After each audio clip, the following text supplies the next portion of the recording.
Hello दोस्तों, auto mechanic zone में आपका स्वागत है। आज हम जानेंगे कि ड्यूल क्लच ट्रांसमिशन क्या है और यह कैसे काम करता है। तो सबसे पहले देखते हैं ड्यूल क्लच ट्रांसमिशन क्या है। ड्यूल क्लच ट्रांसमिशन एक एडवांस ट्रांसमिशन सिस्टम है जिसमें गियर शिफ्टिंग में दो क्लच का इस्तेमाल किया जाता है। यह सिस्टम फास्ट, स्मूथ और गियर चेंजिंग और इफिशियंट गियर शिफ्टिंग करने में मदद देता है। अभी हम ड्यूल क्लच के में इस्तेमाल होने वाले पार्ट्स के बारे में जानेंगे। सबसे पहला पार्ट्स है ड्यूल क्लच। इसमें दो क्लच का इस्तेमाल किया जाता है जिसे हम क्लच C1 और क्लच C2 के नाम से जानते हैं। नेक्स्ट में जो पार्ट आती है वह ट्रांसमिशन शाफ्ट। इसमें दो क्लच प्लेट के लिए एक इनर शाफ्ट और एक आउटर शाफ्ट का बंदोबस्त किया गया है और दो काउंटर शाफ्ट तथा एक आउटपुट शाफ्ट को लगाया जाता है। नेक्स्ट पार्ट जो कि गियर सेट। इसमें दो प्रकार के गियर सेट का इस्तेमाल किया जाता है। एक रिवर्स और इवन गियर के लिए एक अलग गियर सेट तथा और नंबर गियर के लिए एक अलग गियर सेट का इस्तेमाल किया जाता है। नेक्स्ट TCM, जिसे ट्रांसमिशन कंट्रोल मॉड्यूल के नाम से जानते हैं, जो कि एक ब्रेन का काम करता है, जो कि जितने भी सेंसर हैं सभी से डाटा को कलेक्ट करके आगे एक्चुएटर को हाइड्रोलिक एक्चुएटर को कंट्रोल करता है। Next part hydraulic actuator.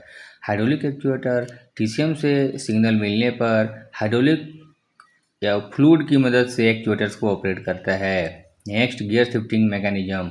Gear shifting mechanism का मिलाप गियर शिफ्टिंग के साथ स्लाइडिंग डॉग के साथ में रहता है, जो कि गियर को शिफ्ट करके स्लाइड करा के मिलाता है। नेक्स्ट पार्ट आती है जो कि लास्ट है सेंसर। इसमें कई प्रकार के सेंसर का इस्तेमाल किया जाता है, जैसे कि accelerator pedal sensor, RPM sensor, ETC। चलो दोस्तों, अभी हमने देखा कि कितने प्रकार के पार्ट्सों का इसमें इस्तेमाल किए जाते हैं। इन सभी पार्ट्सों को हम एक डायग्राम के मदद समझेंगे जिसमें आपको अच्छी से समझ में आ जाएगी। तो चलो चलते हैं। अभी सबसे पहला पार्ट जिसे हम इंजन से चाल आउट होकर फ्लाईव्हील के अंदर आती है। इसमें दो फ्लाईव्हील का इस्तेमाल करते हैं, फ्लाईव्हील F1 और F2। फ्लाईव्हील F1 का मिलाप क्लच C1 और F2 का मिलाप क्लच C2 के साथ में रहता है। क्लच C1 को इनर शाफ्ट के साथ तथा C2 को आउटर शाफ्ट के साथ माउंट किया जाता है।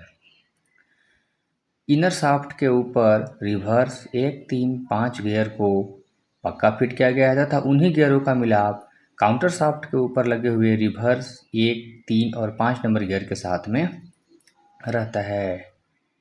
और इन्हीं गियर्सों की फ्लोटिंग को ख़त्म करने के लिए दो दो गियर्स के बीच में एक स्लाइडिंग डॉग का इस्तेमाल किया जाता है। ठीक इसी प्रकार आउटर शाफ्ट के ऊपर इवन नंबर गियर जैसे कि 2, 4 और 6 गियर को फिट किया गया है। उन्हीं के गियरों का मिलाप काउंटर शाफ्ट के गियर्स के साथ किया गया है, जो कि फ्लोटिंग फिट हैं। और उनकी गियर्स को फ्लोटिंग को ख़त्म करने के लिए स्लाइडिंग डॉग को लगाया जाता है। काउंटर शाफ्ट के जस्ट अगले सिरे के ऊपर ही आउटपुट गियर को पक्का फिट किया जाता है और आउटपुट गियर का मिलाप आउटपुट शाफ्ट के ऊपर लगे हुए गियर के साथ में रहता है, जिससे आउटपुट शाफ्ट से चाल सीधा सीधी पीछे प्रोपेलर शाफ्ट में ट्रांसमिट हो जाती है, जिससे चाल पीछे डिफरेंशियल से होते हुए व्हील को मिल जाता है। यहीं पर रिवर्स गियर के दौरान रिवर्स गियर इंजन की चाल को उल्टे डायरेक्शन में चाल पास करने के लिए आइडलर गियर को लगाया जाता है। चलो अब इसके चलते हैं फंक्शन को लेकर। तो सबसे पहला फंक्शन है नंबर 1 गियर। जैसे ही ड्राइवर इंजन को स्टार्ट करके एक्सीलरेटर पैडल को देता है और गियर लीवर की पोजीशन ड्राइव के ऊपर करता है, तो क्लच C1 को हरकत मिलती है और क्लच C1 फिर फ्लाईव्हील नंबर 1 के साथ में अटैच हो जाता है, जिससे आने वाली चाल इंजन से फ्लाईव्हील नंबर 1 से क्लच 1 के ऊपर में और क्लच 1 इनपुट शाफ्ट के ऊपर फिट होने के कारण इनपुट शाफ्ट को मिलती है। इससे इनपुट पर शाफ्ट के तमाम गियर क्लॉकवाइज घूमते हैं और इनपुट शाफ्ट के तमाम गियर का मिलाप काउंटर शाफ्ट के गियर के साथ होने के कारण काउंटर शाफ्ट के तमाम गियर एंटी क्लॉकवाइज घूमते हैं। लेकिन इस समय हाइड्रोलिक एक्चुएटर के द्वारा सिर्फ नंबर 1 गियर की फ्लोटिंग खत्म होने के कारण काउंटर शाफ्ट नंबर 1 गियर के रेशियो से एंटी क्लॉकवाइज घूमता है, जिससे आउटपुट गियर भी एंटी क्लॉकवाइज घूमता है। आउटपुट गियर का मिलाप आउटपुट शाफ्ट के ऊपर लगे गियर के साथ होने के कारण आउटपुट शाफ्ट का गियर क्लॉकवाइज घूमता है, जिससे आउटपुट शाफ्ट क्लॉकवाइज घूमती है और नंबर 1 गियर के रेशियो से चाल डिफरेंशियल से होते हुए व्हीलों को मिल जाती है। ठीक उसी समय नंबर 2 गियर भी इंगेज होकर रहता है, लेकिन नंबर 2 गियर आउटर शाफ्ट के साथ या आउटर शाफ्ट के साथ फिट होने के कारण नंबर 2 गियर को कोई भी मूवमेंट नहीं मिलती है।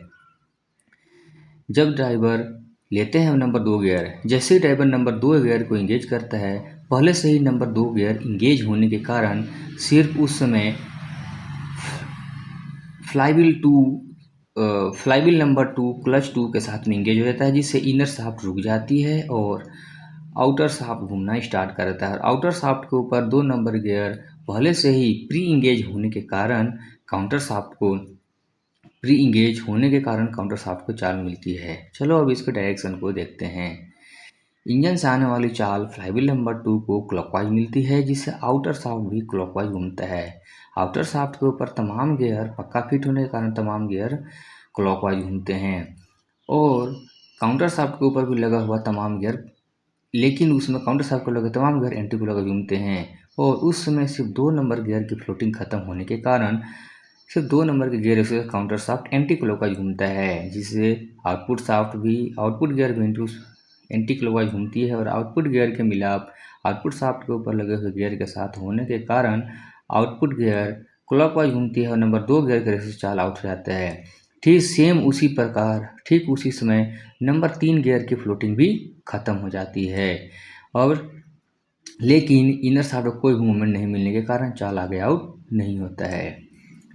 अब इसी में सबसे बड़ा प्रॉब्लम आता है कि रिवर्स गियर के दौरान चाल कैसे आउट होता है। तो चलो देखते हैं। चलो दोस्तों समझते हैं कि रिवर्स गियर के दौरान चाल कैसे आउट होता है।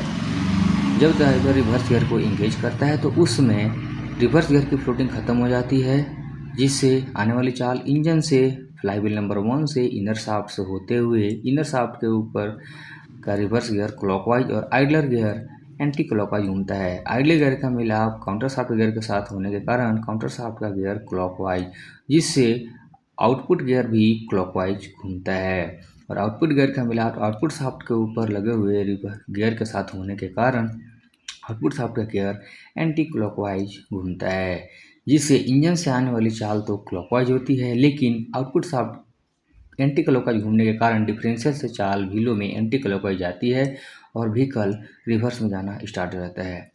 थैंक यू दोस्तों।